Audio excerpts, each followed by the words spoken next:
नमस्कार दोस्तों, आप सभी को गांधी जयंती की हार्दिक शुभकामनाएं। इसके साथ साथ ही अंतर्राष्ट्रीय अहिंसा दिवस की शुभकामनाएं। आज का दिन हमारे लिए बहुत ही महत्वपूर्ण दिन है, क्योंकि आज 2 अक्टूबर यानी कि गांधी जयंती है। आज हम ये क्यों मनाते हैं? क्योंकि गांधी जी का जन्म 2 अक्टूबर 1869 को पोरबंदर गुजरात में हुआ था और इसी को बाद में अंतर्राष्ट्रीय अहिंसा दिवस घोषित किया। तो हम सब मिलकर आज गांधी जी के आदर्शों को अपने जीवन में उतारने का हर संभव प्रयास करेंगे। गांधी जी के हम प्रारंभिक जीवन के बारे में चर्चा करते हैं। सबसे पहले देखना, गांधी जी के पिताजी का नाम करमचंद गांधी था, माता का नाम पुतलीबाई था और इनका जन्म पोरबंदर में हुआ था। अल्पायु में ही गांधी जी का विवाह हुआ कस्तूरबा गांधी से और उनकी 4 संतान थी, चारों ही पुत्र थे। उनके पुत्रों के नाम क्या थे? जैसे हरिलाल, मणिलाल, देवदास और रामदास। ये गांधी जी के 4 पुत्र थे। और गांधी जी ने जो प्रारंभिक अपनी शिक्षा थी ये एक मिडिल स्कूल में प्राप्त की थी। उसके बाद में ये विधि की शिक्षा यानी कि जिससे बैरिस्टर बनते हैं उसको प्राप्त करने के लिए ये लंदन पहुँचे। तो गांधी जी का जन्म कहाँ हुआ है? पोरबंदर में जन्म हुआ था।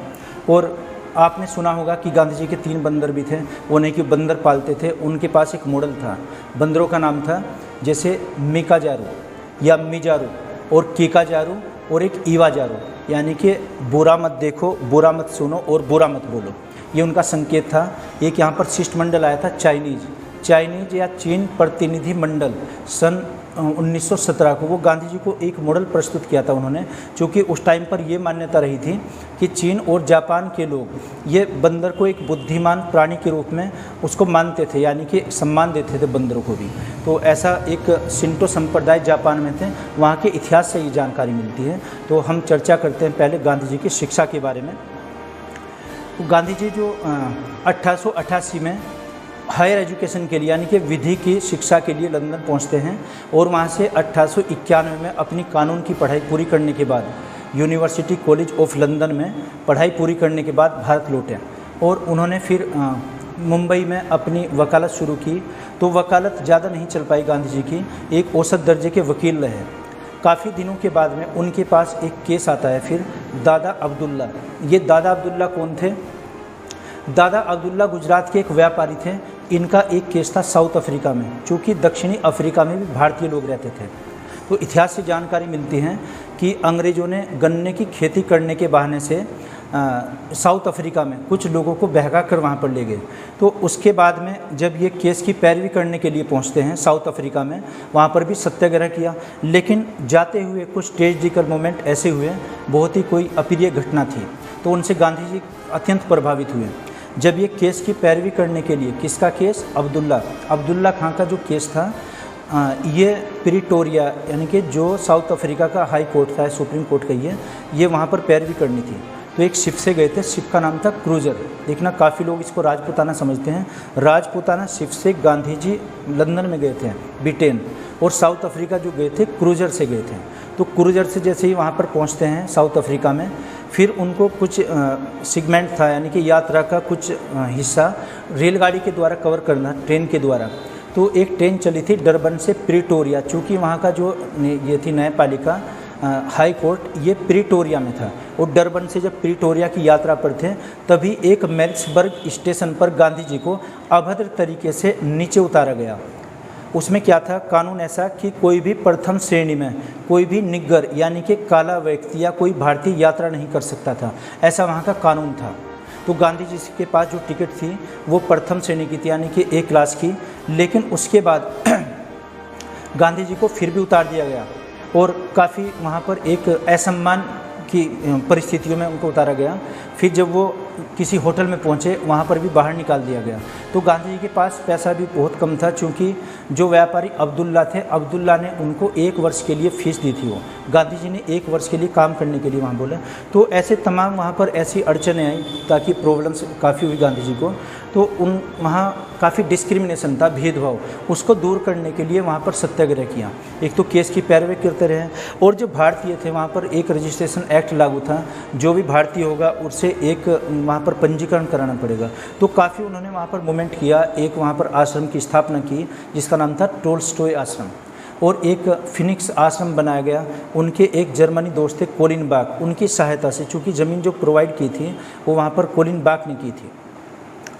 ये सब करने के बाद में गांधी जी जब इंडिया में आए थे, ये 9 जनवरी 1915 में, सन 1915 में 9 जनवरी 1915 को गांधी जी भारत में लौटते हैं।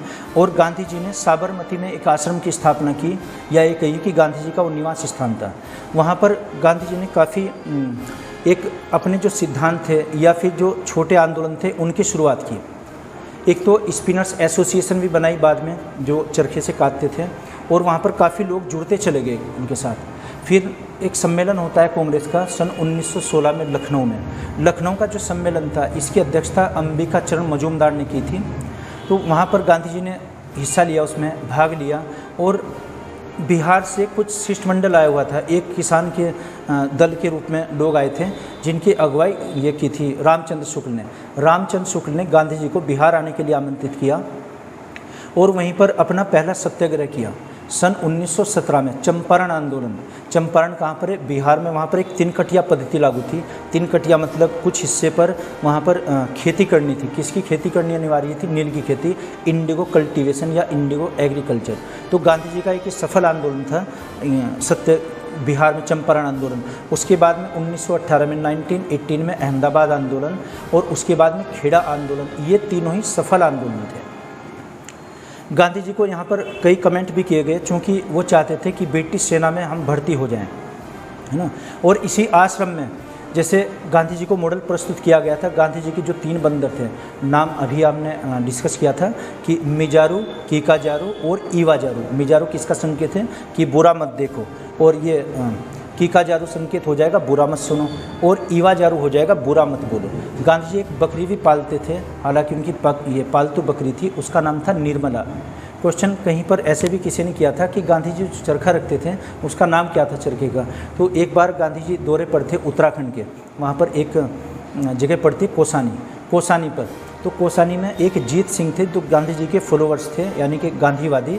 उन्होंने एक चरखा बनाया था, और वो खड़ा चरखा यानी कि पैर से चलाने वाला चरखा था। उसका नाम था बागेश्वरी। तो गांधी जी के चरखे का नाम बागेश्वरी, और इनकी जो बकरी थी निर्मला नाम था।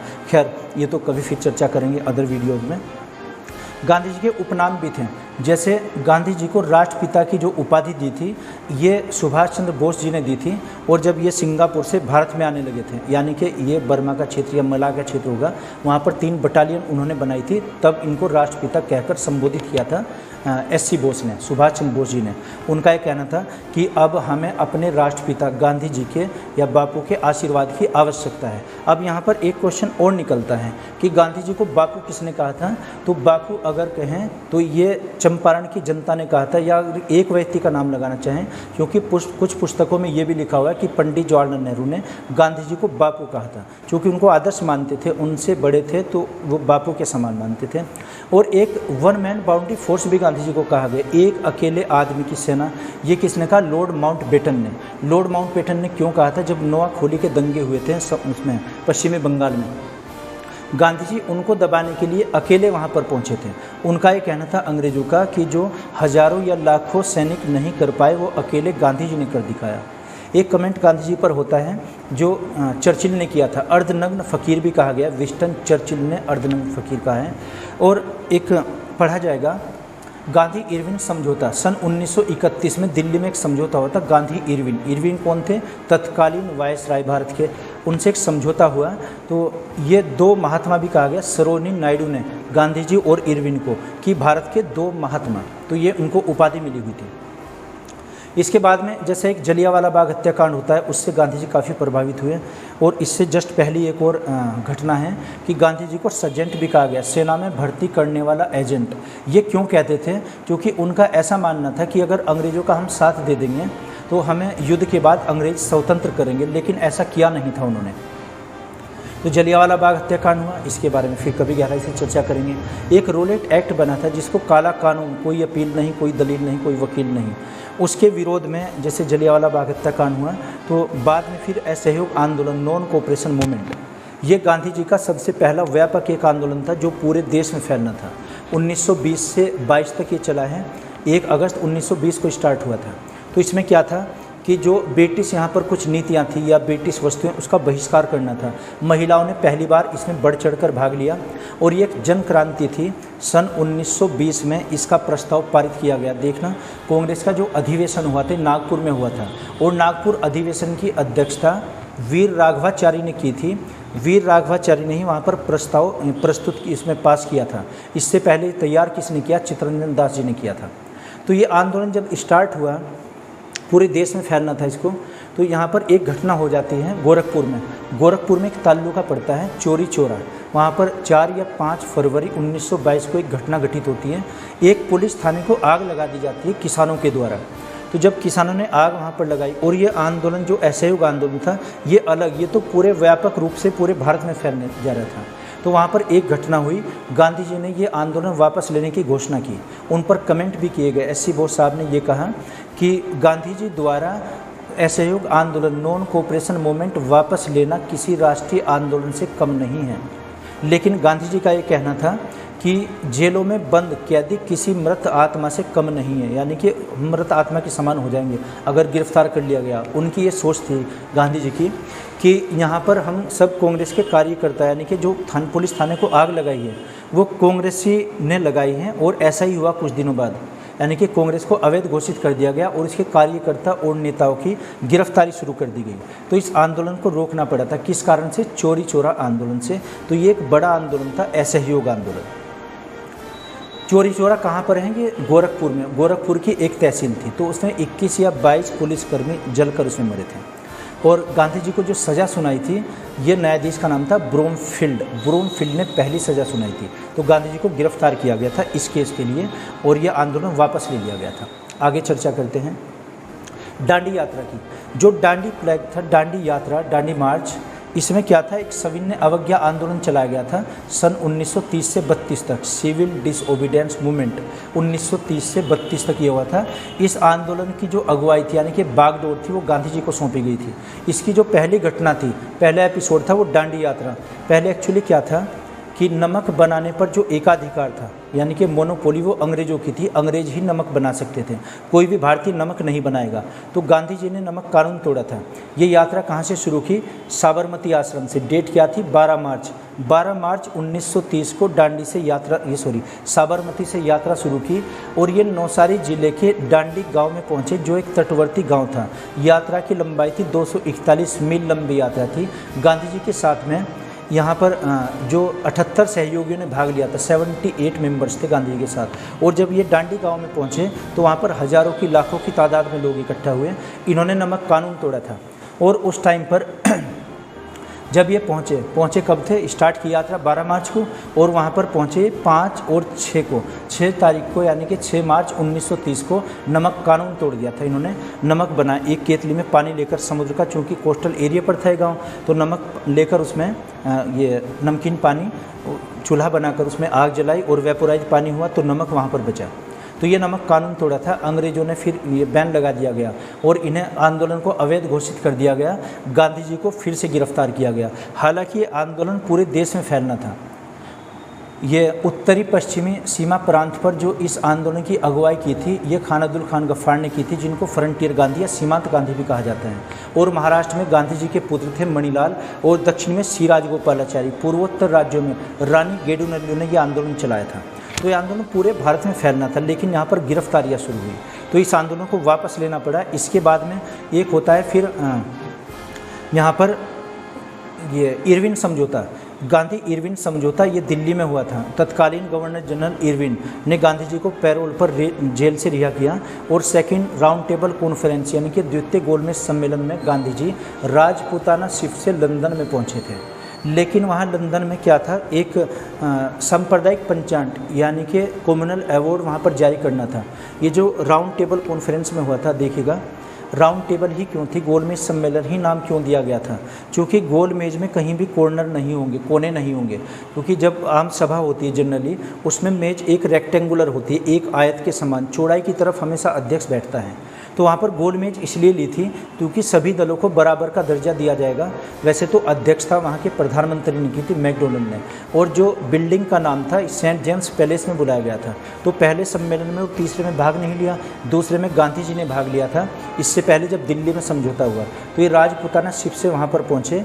गांधी जी के सामने भी वही प्रस्ताव रखा गया कम्युनल अवार्ड वाला, यानी कि सांप्रदायिक पंचायत, लेकिन गांधी जी ने उस पर हस्ताक्षर नहीं किए थे। मुंबई में जैसे ही गांधी जी वापस लौटते हैं तो उनका ये कहना था कि मैं लंदन से खाली हाथ वापस लौटा हूँ, लेकिन मैंने अपने देश को बट्टा नहीं लगने दिया, यानी कि मैंने अपने देश को गिरवी नहीं रखने दिया, ऐसा गांधी जी का मानना था। आंदोलन फिर से शुरू किया गया, सविनय अवज्ञा आंदोलन। गांधी जी को फिर गिरफ्तार करके फिर जेल में डाल दिया गया। इसके बाद में जो एक भारत छोड़ो आंदोलन था, यानी कि क्विट इंडिया मूवमेंट, ये एक सबसे प्रभावशाली आंदोलन था जिसको अगस्त क्रांति भी कहते हैं। 8 अगस्त 1942 को मुंबई से शुरू हुआ था, बम्बई के गवालिया टैंक पर, जहां कभी कांग्रेस की स्थापना हुई थी, ये वहीं से स्टार्ट किया गया था। और वैसे आंदोलन तो नेतृत्व विहीन था, लीडरलेस था, इसमें कोई भी नेता नहीं था, चूँकि एक दिन पहले गिरफ्तार कर लिया गया था सभी को। तो ये 8 अगस्त को शुरू हुआ था। उससे पहले गांधी जी का ये कहना था कि यदि कांग्रेसियों ने या देश के लोगों ने, नागरिकों ने मेरा साथ नहीं दिया कि मैं देश की मिट्टी से ही कांग्रेस से भी बड़ा आंदोलन खड़ा कर दूंगा और मैं मिट्टी के पुतले बनाऊंगा, उनमें जान फूंकूंगा। एक गांधीयन थे पट्टाभी सीतारमैया। पट्टाभी सीतारमैया का ये कहना था कि उस दिन गांधी जी नहीं, गांधी जी किसी अवतार के रूप में, यानी कि लॉर्ड कृष्णा या विष्णु जी के रूप में या पैगंबर के रूप में भाषण दे रहे थे। गांधी जी ने उस दिन जोशीला भाषण दिया था।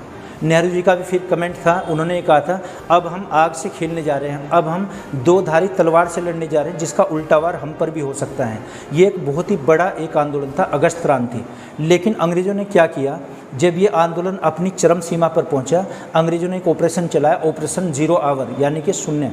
अब ऑपरेशन 0 आवर के तहत कांग्रेस के सभी बड़ी नेताओं को गिरफ्तार कर लिया गया और उनको अलग अलग जेल में बंद कर दिया गया था। तो ये गांधी जी के द्वारा जो शुरुआत थी, इसी में नारा दिया गया था, करो या मरो का नारा, डू और डाई का नारा। उनका ये मानना था कि या तो हम स्वतंत्रता के प्रयास में मारे जाएं, है ना, या हम खुद ही उसमें मर जाएं, हमें अल्टीमेटली स्वतंत्र होना है। लेकिन जब ऑपरेशन 0 आवर चला गया, 0 आवर चला गया, तो यहाँ पर सबसे पहली जो गिरफ्तारी बड़े नेताओं की, सबको अलग अलग जेल में उसमें रखा गया था। और जब जेल में थे तो गांधी जी वहाँ पर काफ़ी कमज़ोर हुए। पूना की यारवदा जेल में भी रहे, आगा खां जेल में भी गांधी जी रहे। तो उनका एक भजन था जो बहुत प्रिय था गांधी जी को, रघुपति राघव राजा राम। देखना वैसे तो रामायण ग्रंथ से लिया गया है और जो इसके लेखक थे लक्ष्मणाचार्य थे, है ना। और ये जो इसको गीत का रूप जो दिया है, ये पंडित विष्णु दिगंबर पुलुस्कर ने दिया है। तो गांधी जी को ये बहुत ही प्रिय था, ये आपस में गुनगुनाया करते थे या जब कभी एकांत में होते थे। गांधी जी का ने जो आश्रम अपना बनाया था साबरमती आश्रम में, वहाँ पर इसी की धुन पर चलता रहता था। अल्टीमेटली ये हुआ कि अब इसमें 2 राष्ट्र बनने लगे, चूँकि आंदोलन तो विफल हो गया था। फिर शिमला समझौता हुआ, यहाँ पर कैबिनेट मिशन भी आया, संविधान सभा बुलाई गई। और बाद में जब देखा कि मुस्लिम लीग जो पार्टी थी, इसने इतना जोर पकड़ा, ये द्विराष्ट्र की जो भावना इनके मन में उत्पन्न हुई थी कि ये पाकिस्तान की मांग करने लगे थे। और जो एक प्रारंभ में तो गांधी जी के साथ भी रहे, जैसे नाथुराम गोडसे जी थे, इन्होंने क्या किया, अब गांधी जी की हत्या करने का प्रयास, इन्होंने पूरी प्लानिंग की। तो अंतिम दिनों में गांधी जी अपने, जैसे वो चाहते थे कि अब 2 राष्ट्र तो बनने ही है, कि पाकिस्तान को भी कुछ वहाँ पर कैश में भी दे दिया जाए, उनको आर्मी भी दे दी जाए। तो 30 जनवरी सन 1948 का जो दिन था, उसकी जो शाम को 5:17 पर गांधी जी पर जो हमला किया था, तो 8 लोग उसमें नामजद हुए थे। हमला जो किया था नाथुराम गोडसे जी ने किया था और उन्होंने 3 गोलियाँ चलाई थी। जो पिस्तौल का नाम था, पिस्तौल थी बेरेटा, जो बेरेटा सहयोगी के साथ से खरीदी थी। ये उस टाइम पर एक पाम पिस्तौल का ज़माना चला था, छोटी पिस्तौल होती थी, तो उसके अंदर से 3 गोलियां दागी गई थी और गांधी जी तो ऑन द स्पॉट ही मारे गए थे। उस टाइम पर ये एक महिला सम्मेलन को संबोधित करने वाले थे गांधी जी, तो वहाँ पर मनुबाई उनकी सहयोगी थी और उन्होंने संभाला भी। चूँकि जब ऐसा बताते हैं कि जो आई विटनेस थे कि सामने से जब नाथुराम गोडसे जी वहाँ पर आए तो गांधी जी से आशीर्वाद लिया, उनके पैर छुए। और ये थी जो मनुबाई उनके साथ में थी, इन्होंने कहा भी कि भैया अभी देर हो रही है गांधी जी को पहले ही, और बाद में आप बात कर लेना, चूँकि स्टेज पर भाषण देना था, शाम का टाइम था। उससे पहले गांधी जी ने उपवास रखा था, तो कमज़ोरी काफ़ी थी उनके अंदर। लेकिन जो नाथुराम गोडसे जी ने वो जो पिस्तौल जो पहले ही लोडिंग करके रखी हुई थी, वहाँ से 3 गोलियाँ दागी थी और इनके अंतिम शब्द मरते हुए बताते कि हे राम गांधी जी ने कहा था। तो ये बहुत ही एक दुखद घटना थी, क्योंकि एक बहुत ही हमने क्या पूरे विश्व में एक विचारशील व्यक्ति, एक महान हमने व्यक्ति को खो दिया था उस दिन। तो ये गांधी जी के अंतिम शब्द क्या थे? हे राम थे। तो मैं गांधी जी को नमन करता हूँ। और इस प्रकार ही ये गांधी जी का जो चैप्टर था वो हमेशा के लिए क्लोज हो जाता है 30 जनवरी को। तो